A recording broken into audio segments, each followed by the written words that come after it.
The stars looked cold from the viewport of the transport ship. William Harlow stood silent, watching them pass as the vessel approached the massive space station that served as Federation High Command. 300 years of war had made the stars seem less beautiful to most people, but not to him. Harlow straightened his blue uniform jacket and checked his rank insignia. Commander. It still felt new, this promotion. At 35, he was young for the position, especially for a human. Humans were newcomers to galactic politics, having joined the Federation only 80 years ago. They were still rare in high military positions.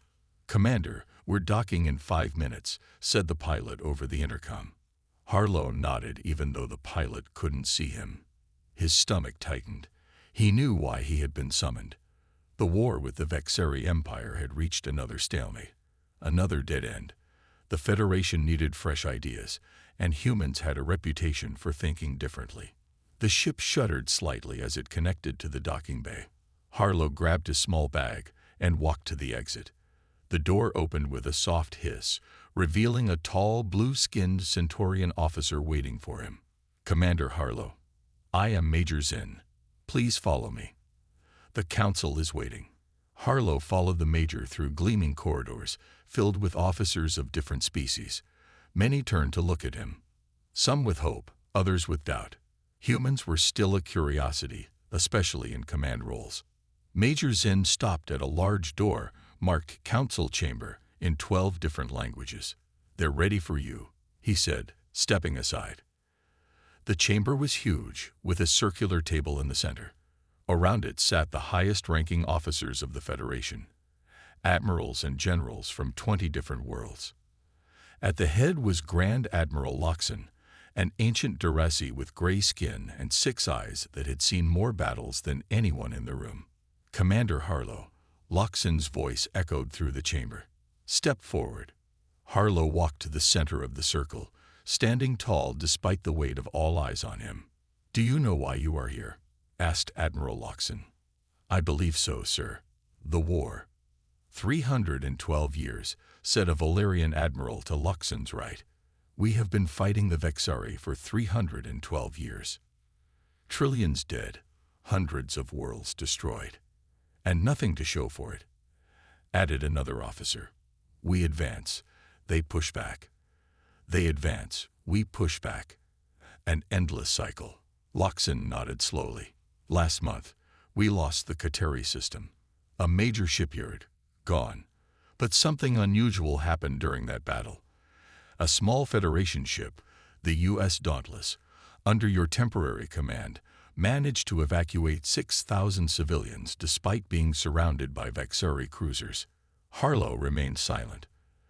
The mission had required him to ignore standard procedures. He had nearly been court-martialed for it. "Your methods were unorthodox," continued Loxon, "but effective. And right now, Commander, we need effective more than we need orthodox." A hologram appeared in the center of the room, showing a distant star system with a large planet surrounded by defense stations. "This is Vexari Prime Station," said Loxon, "their central command base in this sector. We've tried to capture it 7 times in the past century. Failed every time." Harlow studied the hologram. "And you want me to try?" The room fell silent. Finally, Admiral Loxon spoke. "We are giving you command of the U.S. Intrepid. It's our newest heavy cruiser. You will select your crew and lead a special mission to Vexari Prime Station." A female Tellurian admiral spoke up. "This is a mistake, Loxon. Giving our best ship to a human with barely any deep space experience. The Intrepid should go to someone with a proven record off." "A proven record of failure," interrupted Loxon. "We have all failed. For 3 centuries, we have failed. Perhaps it's time to try something new." Loxon turned back to Harlow. "You ship out tomorrow. Your mission parameters will be sent to you." Dismissed. As Harlow turned to leave, he heard whispers among the admirals. Doubt, concern, fear. He understood. He was a gamble, a desperate move by a military that had run out of ideas. Outside the chamber, Major Zinn waited. "Congratulations on your new command," he said. Harlow nodded. "Thank you, but I haven't done anything yet." Zin's expression was grim. "No one has, Commander. Not in 300 years. The U.S. Intrepid was bigger than any ship William Harlow had commanded before. Its sleek hull stretched nearly a mile long, housing the most advanced weapons and shields the Federation had developed. As Harlow walked through its corridors, officers and crew members stopped to stare at their new commander. "They're not used to having a human in charge," said Lieutenant Samantha Collins, walking beside him. Collins was one of the few other humans on board, a tactical officer with a sharp mind that Harlow had specifically requested. "They're not used to having someone who might do things differently," Harlow replied as they entered the ship's main command center. The bridge was a large circular room filled with control stations and holographic displays. Officers from 6 different species worked at their posts, their hands or tentacles moving across controls with practiced ease. "Commander on the bridge," announced the first officer, a tall Phylaxian named Vren. Everyone stood at attention. Harlow nodded. "At ease. Status report. First Officer Vren. All systems operational, sir. The ship is ready for departure. We await your orders." Harlow settled into the command chair. "Set course for the Taurus Nebula." Vren frowned, his gray face wrinkled with confusion. "Sir, Vexari Prime Station is in the opposite direction. Our mission orders." "I'm aware of our mission, First Officer," Harlow said calmly. "The Taurus Nebula first." The bridge fell silent. Harlow could feel the tension. First day, first order, and already he was deviating from expectations. "Lieutenant Collins," Harlow said, "please bring up the historical battle records for all Federation engagements with Vexari Prime Station." Collins nodded and input commands. The main view screen filled with tactical displays showing 7 different battles over the past century, all Federation losses. "The Nebula, First Officer Vren," Harlow repeated. "Warp factor 6. Vren hesitated, then nodded to the helm officer. "You heard the commander. Taurus Nebula, Warp 6. As the ship jumped to warp speed, Harlow studied the battle records. The same patterns repeated in every engagement. The Federation would approach with overwhelming force. The Vexari would fall back, luring them into range of hidden defense platforms. Federation ships would be trapped and destroyed. Textbook military strategies, repeated over and over for 3 centuries. 3 days later, the Intrepid orbited an uninhabited planet deep in the Taurus Nebula. The gas clouds hid them from long-range sensors, giving Harlow the privacy he needed. In the ship's conference room, he addressed his senior officers. "I've reviewed all records of our conflicts with the Vexari. For 300 years, we've been fighting the same battle over and over." "Because they're our enemy," said the weapons officer, a burly Tellurian named Grath. "That's what enemies do. They fight." "But why?" Harlow asked. "Why 300 years of war with no clear victory for either side?" The room fell silent. Harlow continued, "Today, I'm announcing a change in our approach. Lieutenant Collins has been analyzing Vexari communication patterns." "Collins." Samantha stood and activated a display showing complex signal patterns. "The Vexari don't just use words. Their communication includes mathematical sequences and radiation pulses. We've never tried to truly understand it." "You want to talk to them?" Vren asked, disbelief in his voice. "The Vexari don't talk. They kill." "We've never really tried," Harlow replied. "And I have one more addition to our team." He pressed a button, and a door slid open. A tall figure entered, causing several officers to jump to their feet in alarm. The creature was clearly Vexari, gray skin, 4 eyes, ridge-like features. "This is Krell," Harlow said calmly. "A Vexari defector who's been in Federation custody for 6 years. He's going to help us understand his people." "This is treason," Grath growled, hand moving toward his weapon. "Having that thing on our ship?" "No," Harlow said firmly. "This is a new approach. We've tried fighting for 3 centuries. It hasn't worked. Now we're going to try understanding. The room erupted in angry voices, but Harlow noticed that not everyone was protesting. Collins, of course, supported him, and surprisingly, so did Vren. The first officer watched the Vexari with curiosity, not hatred. It was a start, a small crack in 300 years of certainty that the enemy could only be destroyed, never understood. The small moon had no name, just a number in Federation star charts. Its surface was gray and dusty, with no atmosphere. Perfect for hiding. Harlow had ordered a small base built in a crater on the far side, hidden from both Federation and Vexari sensors. Inside the main dome, Harlow watched as Samantha Collins and Krell worked at a large table covered with holographic displays. Intercepted Vexari communications floated in the air between them.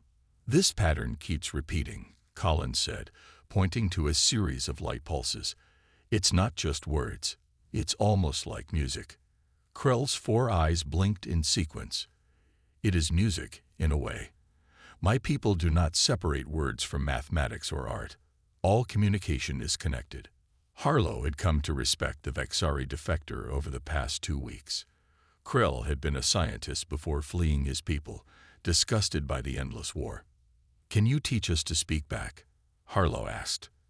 "To send a message they would truly understand." "I can try," Krell said. "But why would they listen? I am a traitor to them. You are the enemy." Harlow turned to another part of the room where First Officer Vren was studying Vexari cultural artifacts recovered from battlefields over the centuries. Paintings, sculptures, pieces of technology. Things most Federation officers would have ignored or destroyed. "What have you found?" Harlow asked. Vren held up a small metal cube covered in intricate designs.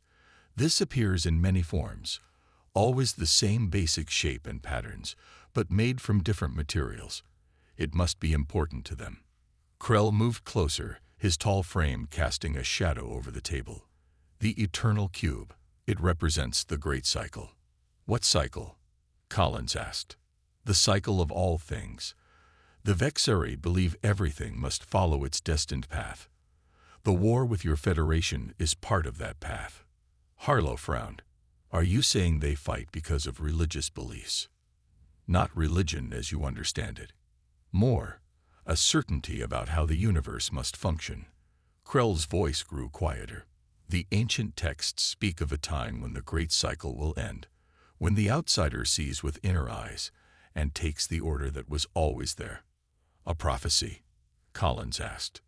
"A possibility," Krell corrected. "My people do not see the future as fixed, but as branching paths, some more likely than others." Harlow walked to a viewport and looked out at the stars. "So they don't want this war. They just think it's inevitable." "Want?" "No. Accept." "Yes." Krell joined him at the window. "No Vexari leader has ever had the authority to end the conflict. It would be like your people deciding to stop breathing. It is not seen as a choice." Harlow turned back to the room. "We need to show them they have a choice." "Collins, how close are you to understanding their full communication system?" "Close enough to try something," she said. "With Krell's help, I've put together a message. It combines mathematical proofs, cultural references, and a proposal for meeting." "But we have a problem," Vren interrupted, looking at a sensor display. "The Intrepid just received orders from Federation Command. They're questioning our delay. We're ordered to proceed to Vexari Prime Station immediately and commence the attack." The room fell silent. Harlow had known this would come. He'd used his authority to keep the Intrepid in the nebula for 2 weeks, claiming they were gathering intelligence. But the Federation's patience had run out. "We need more time," Collins said. Harlow nodded. "Then we'll take it." He turned to Vren. "Prepare our shuttle. The small one with the stealth systems." "What are you planning?" Vren asked. "I'm going to take Collins and Krell into Vexari space. We'll broadcast our message directly." "That's against direct orders," Vren said. "It could be considered treason." "Yes," Harlow agreed. "It could." "They'll court-martial you," Collins warned. Harlow looked at them all. Maybe. But after 300 years of war, I think it's worth the risk. Krell tilted his head. You humans are strange creatures. You risk everything on small chances. That's why we're still here, Harlow said. We never accept that there's only one path forward. The small shuttle moved silently through Vexari space. Its stealth systems made it nearly invisible to sensors. Inside, Harlow sat at the controls with Collins beside him. Krell stood behind them, his 4 eyes watching the stars of his home territory. We're approaching the broadcast point, Harlow said. Any sign of Vexari patrols? Collins checked her scanner. Nothing yet, but we're deep in their territory. If they detect us, they will kill us, Krell finished simply. Or worse, capture us for questioning. Harlow brought the shuttle to a stop near a small asteroid field. The rocks would help scatter their signal, making it harder to trace. Are you ready? He asked Collins. She nodded and activated the communication system she had modified with Krell's help. The message is prepared. It will broadcast on all Vexari frequencies using their mathematical musical language patterns. What exactly does it say? Harlow asked. Collins glanced at Krell, who answered. It introduces you as an outsider who seeks understanding, not victory. It references the Great Cycle and suggests a meeting to discuss paths that might benefit both peoples. And you think they'll respond? Harlow asked. I do not know, Krell said honestly. This has never been attempted. Collins pressed the broadcast button. The message began transmitting, a complex series of light pulses, mathematical equations, and musical tones that would make little sense to most Federation officers. Now we wait, she said. Back on the U.S. Intrepid, First Officer Vren faced an angry communication from Federation Command. Where is Commander Harlow? Demanded Admiral Loxon from the view screen. And why hasn't the Intrepid left for Vexari Prime Station? Commander Harlow is on a reconnaissance mission, Vren said carefully. He felt additional intelligence was needed before. Enough excuses, Loxon interrupted. We've received disturbing reports. Rumors of a Vexari prisoner aboard your ship. Communications with the enemy. Is Harlow attempting some kind of unauthorized negotiation? Vren kept his face neutral. I'm not aware of any such activities. Admiral. You're lying, Loxon said coldly. The Federation Council is concerned. Vice Admiral Pierce is being dispatched with 3 warships to take command of the Intrepid. Harlow is to be arrested for questioning. The communication ended. Vren immediately turned to his communications officer. Send an encrypted warning to the commander's shuttle. They need to know they've been compromised. In the shuttle, 3 hours had passed with no response from the Vexari. Collins was beginning to lose hope. Maybe we should return to the Intrepid, she suggested. Try another approach. Suddenly, the communication system activated. A series of mathematical sequences and light patterns appeared on the screen. It's a Vexari response, Collins exclaimed. Krell moved closer, his gray skin paling as he read the message. They wish to meet. They've provided coordinates. Is it a trap? Harlow asked. Possibly, Krell admitted. But the message was signed by Elder Exalvoth. He was, my teacher, a respected thinker among my people. If anyone would listen, it would be him. At that moment, an encrypted message came through from the Intrepid. Collins decoded it quickly, her face growing serious. It's from Vren. Federation Command knows about us. Vice Admiral Pierce is coming with warships to arrest you for treason. We've been compromised. Harlow considered their options. Return to face arrest, or proceed to meet the Vexari with no backup. What's our situation if we go to these coordinates? He asked Krell. We would be meeting near the 3rd moon of Vexari Secondary, a quiet place. Not heavily guarded, but not far from their military installations. Harlow made his decision. Set course for the meeting coordinates. If we're going to be arrested anyway, we might as well try to accomplish something first. As the shuttle changed direction, Collins looked worried. You realize this is probably the last order you'll ever give as a Federation commander. Harlow nodded. Maybe. Or maybe it's the first order of something new. The shuttle accelerated toward the meeting point, carrying its small crew toward either a historic breakthrough or their own destruction. The third moon of Vexari Secondary was small and rocky, with thin patches of red moss being the only sign of life. Harlow landed the shuttle in a crater as instructed. Through the viewport, they could see a single Vexari ship already waiting. One ship, Collins noted, checking sensors. Small, similar size to our shuttle. 2 life forms aboard. Krell peered at the ship. That is Elder Xalvoth's personal vessel.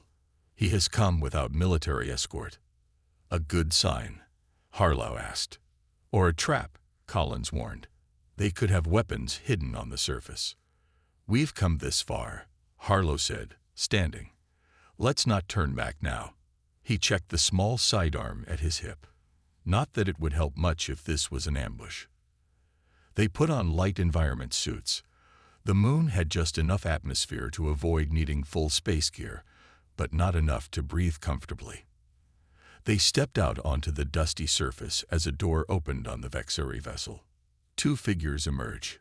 One was clearly older, moving slowly with a walking staff. The other was younger, alert, scanning their surroundings. Elder Exalvoth and his guard, Krell explained. The Elder is very old, over 200 of your years. As they approached, Harlow could see the Elder more clearly. Tall like all Vexari, with gray skin now faded to almost white with age. His 4 eyes were clouded, yet they fixed on Harlow with surprising intensity. The human commander, Elder Gazalvoth, said in perfect Federation standard. The outsider who speaks with our voice. Harlow bowed slightly. Elder Exalvoth, thank you for meeting us. This is dangerous for both of us, the Elder said. Your Federation would call you traitor. My people would call me heretic. Yet here we are, Harlow replied.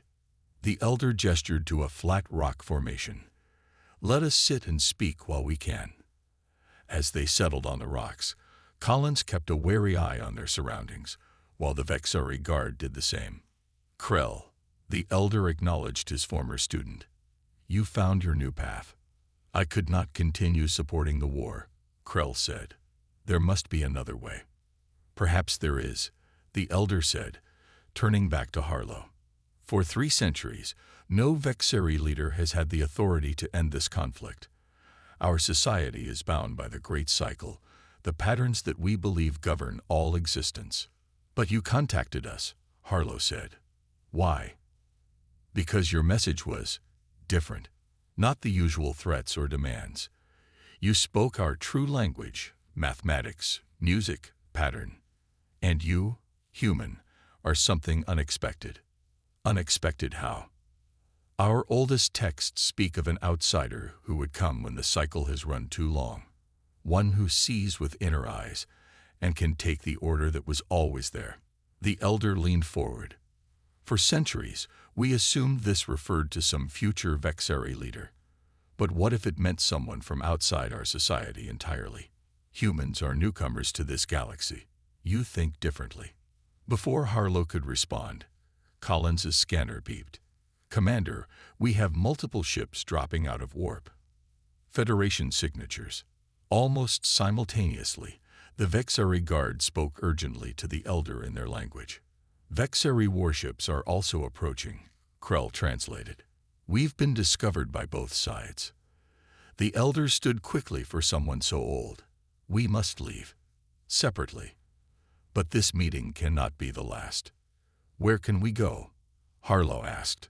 Both our peoples will be hunting us now.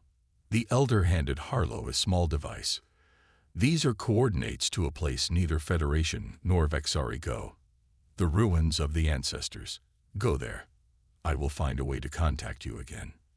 As they hurried back to their respective ships, the Elder called out one last thing.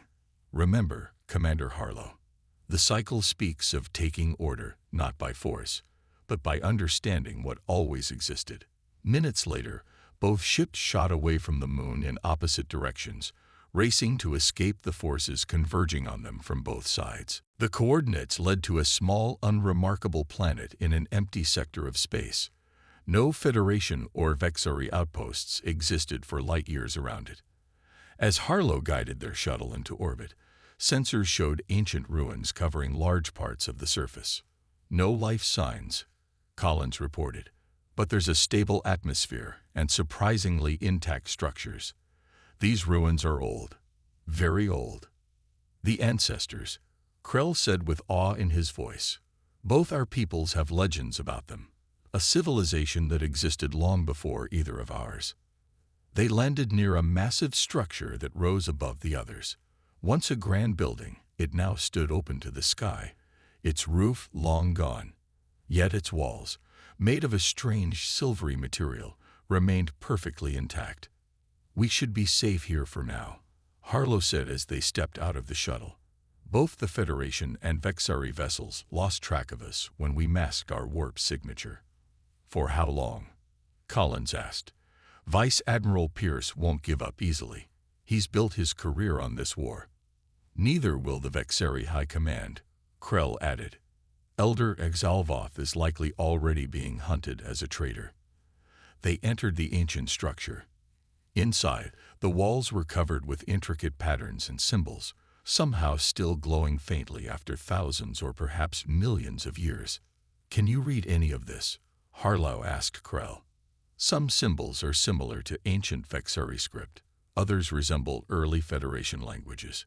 Krell moved closer to one wall. This section seems to tell a story, a great civilization that spanned many galaxies. They encountered other developing species and helped them grow.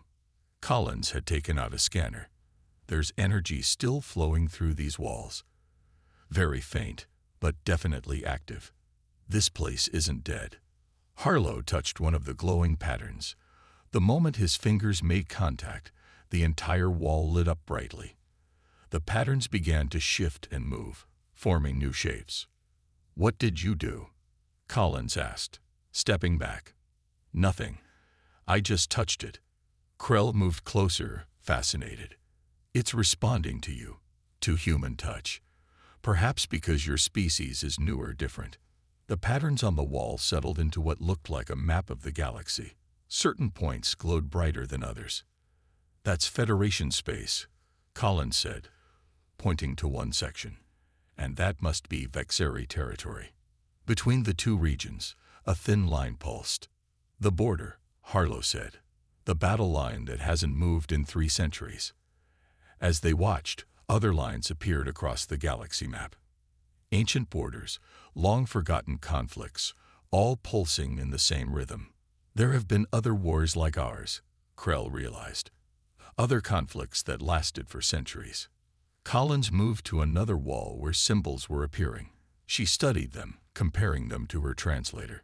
This is describing some kind of energy harvest. No, that's not quite right. Energy extraction from conflict. Harlow felt a chill. Are you saying these ancestors somehow benefit from war? From our war? Deeper in the structure, they found a central chamber. In its middle stood a pedestal with a cube-shaped object, identical to the eternal cube from Vexari mythology, but larger and clearly technological rather than ceremonial. That looks like the Great Cycle Cube, Krell said in shock. But how is that possible? This place predates our civilization. Harlow approached the pedestal cautiously. What if the Great Cycle isn't a natural law or a prophecy? What if it's something imposed on your people? On both our peoples? Before Krell could answer, a new voice spoke from the shadows of the chamber. Very perceptive, Commander Harlow. They spun around. A tall, thin figure stepped into the light. Not human, not Vexari, but something else entirely. Its skin was pale and translucent, its eyes large and entirely black. Who are you? Harlow demanded, reaching for his weapon. We have many names, the being said. Your ancestors once called us gods. The Vexari named us architects. We are simply the shepherds of younger species. Shepherds who benefit from war, Collins said. The being smiled, revealing too many teeth. War is structure. War is order. And order produces energy beyond your comprehension. Harlow stared at the architect, trying to hide his shock. You've been feeding off our war, off the deaths of trillions. Energy is energy, the architect said simply. Your emotions, your suffering, your hate, all produce patterns we can harvest. The longer the conflict, the more stable the energy flow. Collins had quietly moved to one side, scanning the being with her device. Krell stood frozen, his 4 eyes wide with horror. The Great Cycle, Krell whispered. Our entire belief system, it was just a tool to keep us fighting. A necessary structure, the architect corrected. Your species needed guidance. All young species do. Harlow's mind raced. If what this being said was true, then the entire war had been manipulated from the start. Both Federation and Vexari had been puppets for centuries. How many? Harlow demanded. How many wars are you maintaining across the galaxy? The architect smiled that too wide smile again. Enough. And this one has been particularly productive. The hatred between Federation and Vexari is especially pure. Collins caught Harlow's eye and subtly gestured toward her scanner. The reading showed unusual energy patterns flowing between the architect and the cube on the pedestal. A connection. That's why you're here, Harlow said, stepping closer to the cube. To protect this. What exactly is it? A transmitter. A receiver. A focusing lens. Your limited minds cannot comprehend its true purpose. Harlow noticed something else. Every time the architect spoke, patterns on the walls pulsed slightly, as if reacting to its voice. The prophecy about the outsider, Harlow said carefully, about taking order. That wasn't a Vexari prophecy at all, was it? It was a warning. Against you. The architect's smile faded. Dangerous ideas, Commander. The same ideas that led us to eliminate the civilization that built this place. They too began to question the necessary order. You destroyed the ancestors, Krell asked. They destroyed themselves by resisting the natural order we provide, the architect said. As you 3 will now destroy yourselves by coming here. The being raised a hand, and energy began to swirl around it. But before it could strike, the far wall exploded inward. Through the dust stepped Elder Vexalvoth with a group of Vexari soldiers. From another direction came First Officer Vren with Federation officers. Commander Harlow. Vren called. We tracked your shuttle's signature. As did we. Elder Exalvoth said. The time for hiding is over. The architect hissed in anger. This changes nothing. Your forces are still fighting across 100 systems. The order cannot be broken by a few deserters.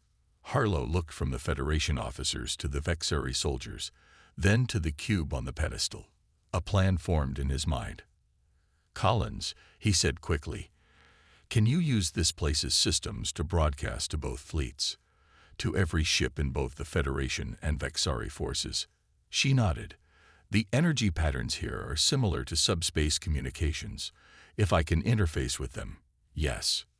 Do it, Harlow ordered. Then he turned to Vren and Exalvoth. Keep that thing busy. We need time. The architect seemed to understand his plan. They won't believe you. Centuries of hatred don't disappear with one message. Maybe not, Harlow agreed, but they deserve the truth. As Federation and Vexari soldiers, enemies for 3 centuries, fought side by side against the architect, Collins worked frantically at the wall panels. Krell helped, his knowledge of ancient Vexari symbols proving valuable. Ready, Collins said finally. Whatever you want to say, the entire Federation and Vexari fleets will hear it. Harlow stepped forward. This was the moment everything changed. He took a deep breath and began to speak. This is Commander William Harlow of the Federation. I am broadcasting to all ships, both Federation and Vexari. For 300 years, we have fought what we believed was a necessary war. We were wrong. We have all been manipulated. The architect lunged at him, but Vren and a Vexari soldier tackled it to the ground. The beings known as architects have been harvesting energy from our conflict, Harlow continued. They created the hatred between us. The evidence is here, in the ruins of a civilization they destroyed for discovering the truth. As he spoke, Collins transmitted images from the walls, the ancient warnings, the maps of manipulated conflicts.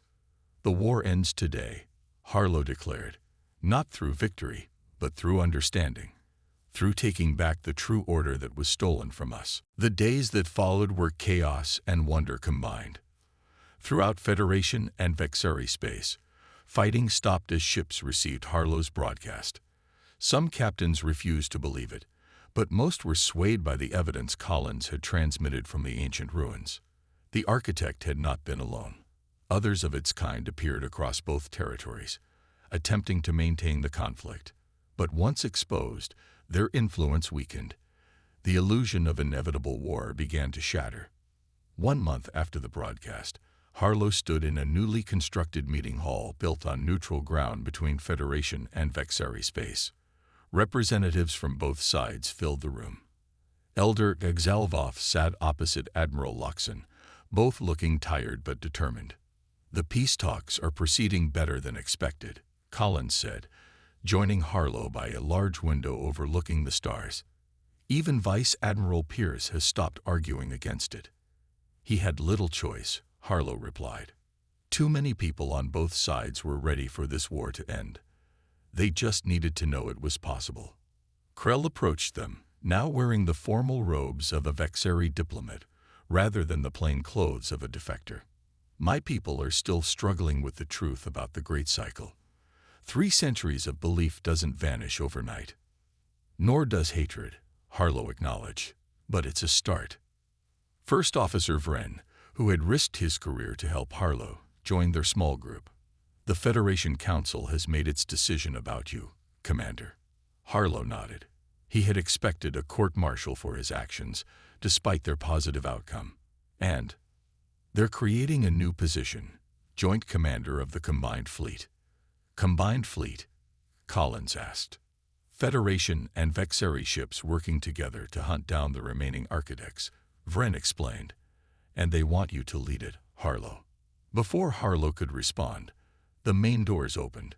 A group of Federation and Vexari engineers entered, carrying the cube from the ancient ruins. They had carefully removed it to study its technology. We've discovered how it works, the lead engineer announced. The cube doesn't create conflict. It amplifies existing emotions and thoughts. The architects needed our hatred to begin naturally. Then they strengthened it, generation after generation. Can it be reversed? Elder Gagzalvoth asked. We believe so. Rather than amplifying hatred, it could be recalibrated to encourage understanding. Admiral Loxon stood. And what happens to the energy it collected? The energy the architects harvested from our war. The engineer smiled. It's still there. Enough power to rebuild everything that was destroyed. Enough to create rather than destroy.